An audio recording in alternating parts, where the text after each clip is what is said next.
For bankruptcy, its many customers, including property owners, are now left wondering whether they will ever get the money owed to them. In a Not on Your Side consumer alert tonight, Kevin Keene pours over the paperwork and asks who will be paid first. Here's what Rathbun Realty's bankruptcy filing tells us. The property management company estimates it owns up to $50,000 in assets. It estimates it owes much more, $1 to $10 million. Tucson bankruptcy attorney Rob Charles, who's not involved in this case, says these numbers, along with something else on the bankruptcy form, foreshadow trouble for people owed money by Rathbun. Do things look good or not look good for people who are owed money?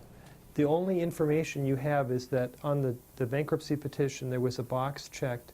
The debtor doesn't believe there will be assets available to pay creditors. In other words, Rathbun anticipates not being able to pay its debts. The company filed for what's called Chapter 7 bankruptcy. Someone will sell everything the company owns, liquidate, to pay down debts. Look at the checkbooks.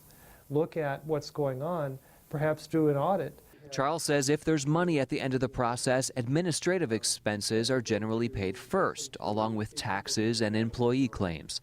Others, like customers who are property owners, may be out of luck. Have you ever gotten that money? Oh, no, not a penny. Tucsonan Roy Warden says Rathbun owes him more than $100,000 after a successful court case against the company.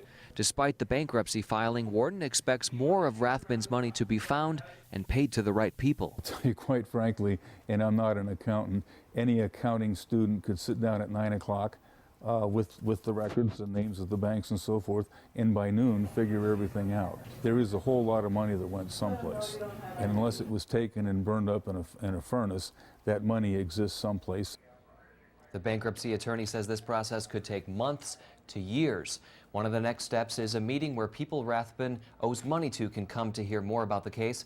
Also, in about a week, the company will have to file more detailed information about its debts and assets, and we, of course, will keep you posted. Kevin, when we were talking about this story at 6 o'clock today, you had mentioned that you hadn't heard anything from Rathbun at that point. Any changes as of tonight? No changes. My voicemails and messages weren't returned, and Rathbun Property Management's website is still completely offline. Kevin, we'll stay on the story. Thanks so much.